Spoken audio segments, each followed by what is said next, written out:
السلام عليكم ورحمة الله وبركاته. ازيكم يا حبايبي؟ عاملين ايه؟ يا رب تكونوا بخير. والنهاردة هنعمل مع بعض كيكة الليمون. هنعمل مع بعض كيكة الليمون بطريقة جديدة ومختلفة، وبجد طعمها فظيع. يلا نسمي الله ونشوف المقادير ونشوف عملنا ايه. معانا كوباية وربع سكر، وكوباية الا ربع من لبن، وكوباية الا ربع سمنة على زيت، نص سمنة وربع زيت، وبشر ليمونة واربع بيضات، واتنين دقيق، وعصير ليمون، واحد كيك شيف، وواحد فانيليا. بدأت طبعا اجيب الخلاط بالشكل ده وانزل بالبيض، وبعد كده احط السكر، وبعد كده احط بشر الليمون. طبعا وانت بتبشري الليمونه حطي الاصفر بس، ما تحطيش الابيض اللي جوه.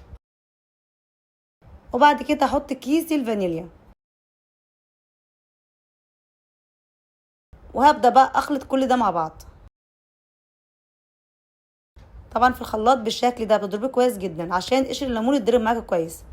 وبعد كده احط طبعا السمنه والزيت مع بعض، وبعد كده حطيت اللبن، وهحط 3 معالق كبار من عصير الليمون زي ما انتوا شايفين بالشكل ده. وبعد كده هكمل تاني ضرب في الخلاط، وهنخلط كل المكونات كويس قوي.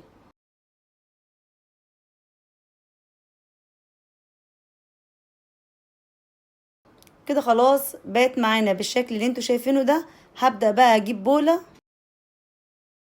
وهفضي الخليط بتاعنا كله، وهبدأ بقى اجيب كوبايتين الدقيق.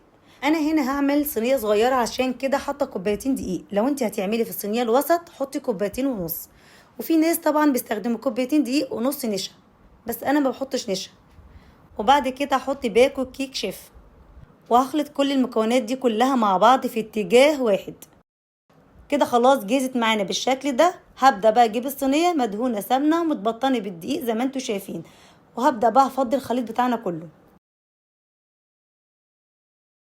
وهبدأ بقى اخبطها خبطتين كده عشان افرغ الهواء اللي في الصينيه، وهحطها في الفرن على الرف الوسطاني على درجة حرارة 180. كده خلاص الكيكة استوت معانا ومرتفعة وبالشكل الجميل ده. طبعا هبدأ اطلعها زي ما انتوا شايفين كده، لا اما تكتفي بيها وتاكليها كده، لا اما تعملي لها صوص. انا هنا هعمل لها صوص: كوباية سكر بودرة، ومعلقتين من عصير الليمون او 3 زي ما انت حابة، وشوية لبن. طبعا بتحطي اللبن بالتدريج لغاية لما يتعمل صوص معاكي كده حلو.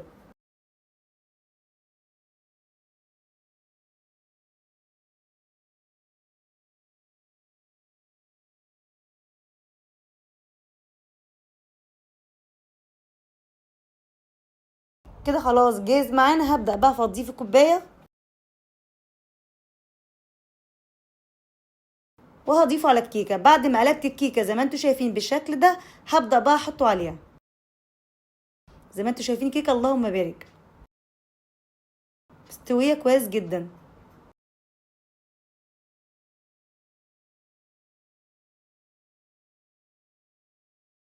تبدا بقى تقطعيها التقطيعه اللي انت عايزاها وحباها. طبعا مرتفعه وهشه ومفرغه، بجد حاجه فظيعه. وبجد جربيها وهتعجبك جدا، واستنى رايكم في الكومنتات. وده كان الفيديو بتاعنا النهارده، بجد يا رب يعجبكم. وما تنسيش تعملي لي لايك وشير ومتابعه للقناه عشان يوصل لك كل فيديوهاتي. واشوفكم على خير الفيديو الجاي، والسلام عليكم ورحمه الله وبركاته.